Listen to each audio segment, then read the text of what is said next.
जय श्री राम। मनु शतरूपा की कथा, श्री राम अवतार की एक कथा।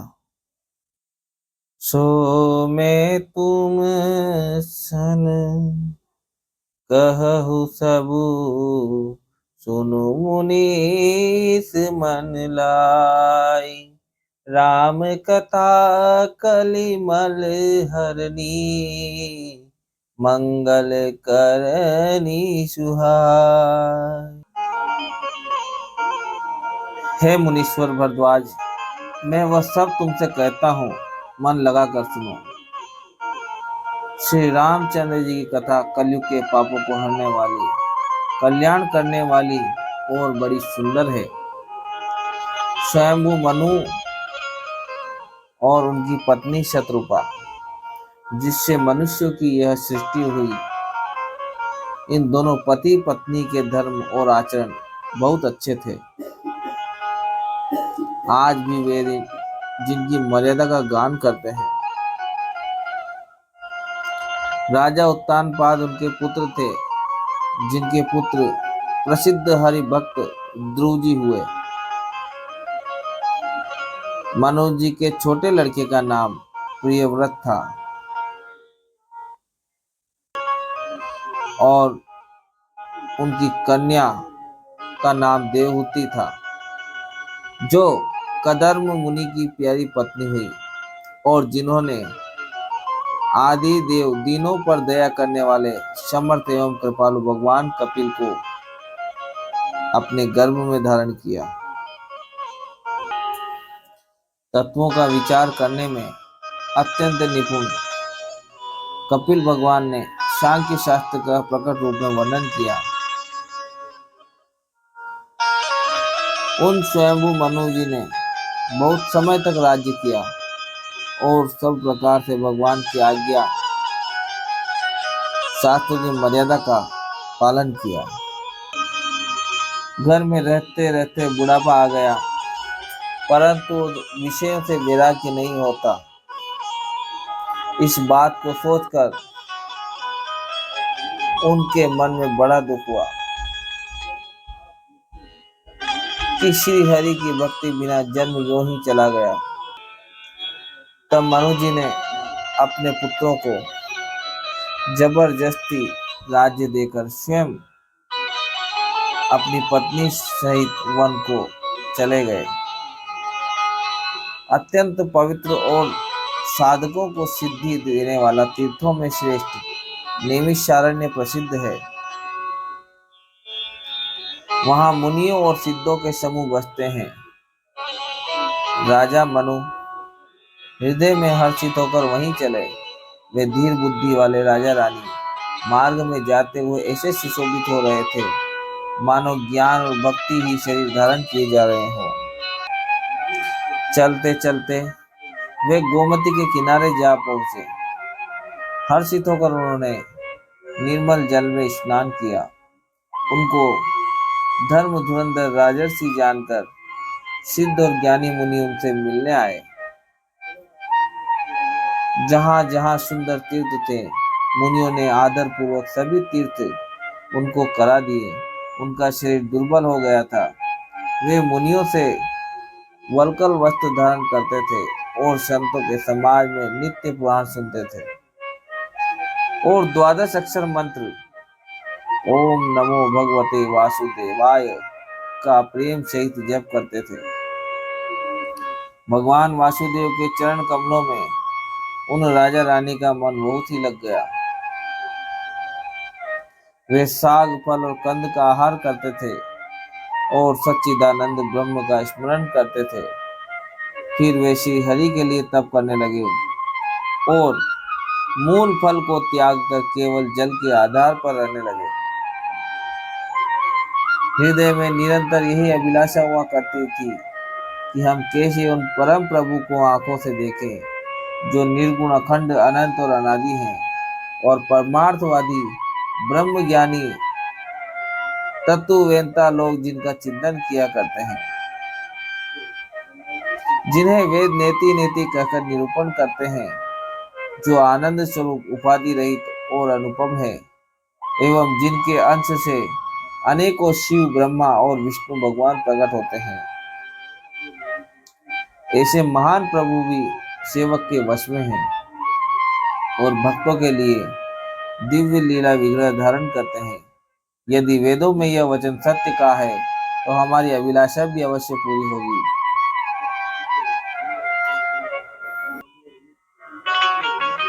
इस प्रकार जल का आहार करके तप करते हुए 6000 वर्ष बीत गए।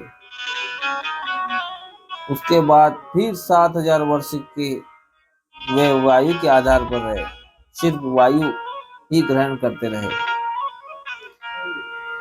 10,000 वर्ष तक उन्होंने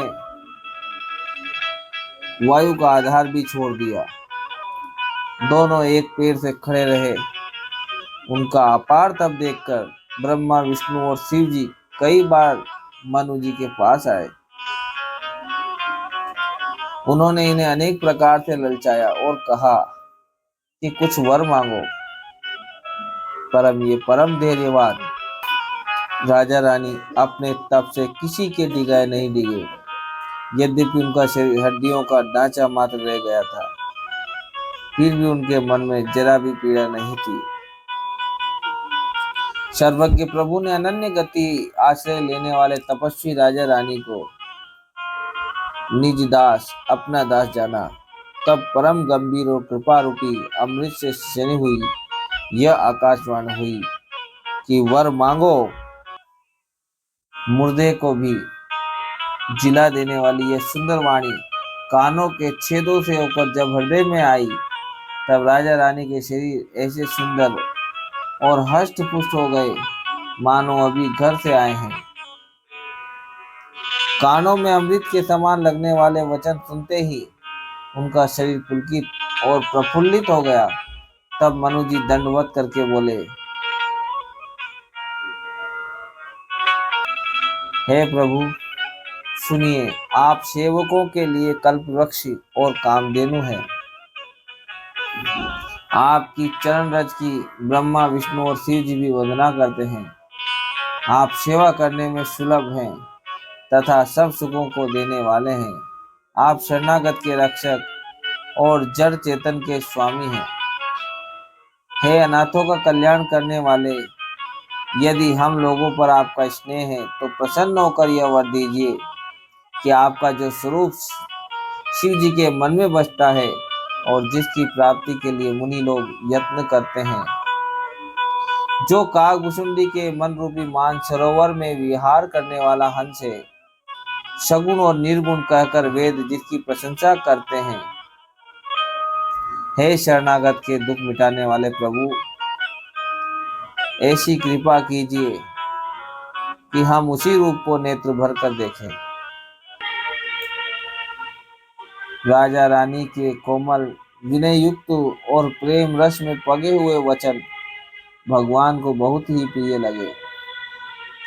भक्त वत्सल कृपा निधान, संपूर्ण विश्व के निवास स्थान सर्व समर्थ भगवान प्रकट हो गए।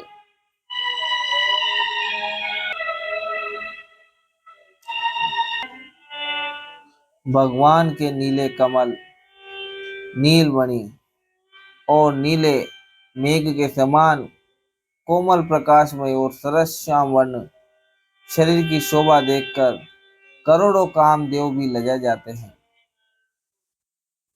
उनका मुख शरद पूर्णिमा के चंद्रमा के समान छवि की सीमा स्वरूप था। गाल और ठोड़ी बहुत सुंदर थे। गला शंख के समान त्रिरेखा युक्त चढ़ाव उतार वाला था। लाल होठ, दांत और नाक अत्यंत सुंदर थे। हंसी चंद्रमा की किरणावली को नीचा दिखाने वाली थी। नेत्रों की छवि खिले हुए कमल के समान बड़ी सुंदर थी। मनोहर चितवन जी को बहुत प्यारी लगती थी। टेढ़ी बोहें कामदेव के धनुष की शोभा को हराने वाली थी। ललाट पर प्रकाशमय तिलक था। कानों में मकराकृत मछली की आकार के कुंडल और सिर पर मुकुट सुशोभित था। टेढ़े घुंघराले काले बाल ऐसे सघन थे मानो भौरों के झुंड हो। हृदय पर श्रीवत्स सुंदर वर माला, रत्न जटित हार और मणियों के आभूषण सुशोभित थे। सिंह की गर्दन सुंदर जनेऊ था, भुजाओं में जो गहने थे वे भी सुंदर थे। हाथी की सूंड के समान उतार चढ़ाव वाले सुंदर भुजदंड थे। कमर में तरकस और हाथ में बाण और धनुष शोभा पा रहे थे। स्वर्ण वर्ण का प्रकाशमय पीतांबर बिजली को लजाने वाला था। पेट पर सुंदर 3 रेखाएं, जिसे त्रिवली कहते हैं, थी। नाभि ऐसी मनोहर थी मानो यमुना जी के भौरों की छवि को छीने लेती हो। जिन मुनियों के मन रूपी भौरे बजते हैं, भगवान के उन चरण कमलों का तो वर्णन ही नहीं किया जा सकता। भगवान के बाएं भाग में सदा अनुकूल रहने वाली शोभा की राशि जगत की मूल कारण रूपा आदि शक्ति श्री जानकी जी सुशोभित है, जिनके अंश से गुणों की खान अगणित लक्ष्मी पार्वती और ब्रह्माणी त्रिदेवों की शक्तियां उत्पन्न होती है, तथा जिनकी बाहों के इशारे से ही जगत की रचना हो जाती है, वही भगवान की स्वरूपा शक्ति श्री सीता जी श्री रामचंद्र जी की बाईं ओर स्थित है।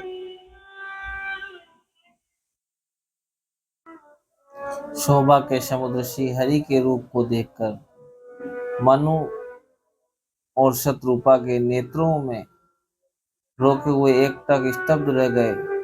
उस अनुपम रूप को वे आदर सहित देख रहे थे और देखते देखते आघाते ही न थे।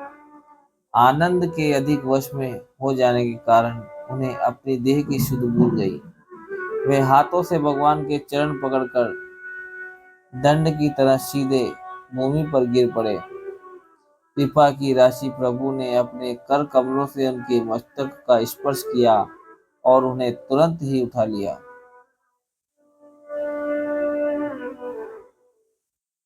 फिर कृपा निदान भगवान बोले, मुझे अत्यंत प्रसन्न जानकर और बड़ा भारी दानी मानकर जो मन को भाए वही वर मांग लो। प्रभु के वचन सुनकर दोनों हाथ जोड़कर और धीरे धरकर राजा ने कोमल वाणी कही, हे नाथ, आपके चरण कमलों को देखकर अब हमारी सारी मनोकामनाएं पूरी हो गई। फिर भी मन में एक बड़ी लालसा है, उसका पूरा होना सहज भी है और अत्यंत कठिन भी। इसी से उसे कहते नहीं बनता। हे स्वामी, आपके लिए तो उसका पूरा करना बहुत सहज है, पर मुझे अपनी कृपणता यानी दीनता के कारण वह अत्यंत कठिन मालूम होता है। जैसे कोई दरिद्र कल्प वृक्ष को पाकर भी अधिक द्रव्य मांगने में संकोच करता है, क्योंकि वह उसके प्रभाव को नहीं जानता, वैसे ही मेरे हृदय में संशय हो रहा है। हे स्वामी, आप अंतर्यामी हैं, इसलिए उसे जानते ही हैं। मेरा वह मनोरथ पूरा कीजिए। भगवान ने कहा, हे राजन, संकोच छोड़कर मुझसे मांगो। तुम्हें न दे सकूं ऐसा मेरे पास कुछ भी नहीं है। राजा ने कहा, हे दानियों के शिरोमणि, हे कृपा निदान, हे नाथ, मैं अपने मन का सच्चा भाव कहता हूँ कि मैं आपके समान पुत्र चाहता हूँ। प्रभु से भला क्या छिपाना। राजा की प्रीति देखकर, उनके अमूल्य वचन सुनकर करुणा निदान भगवान बोले, ऐसा ही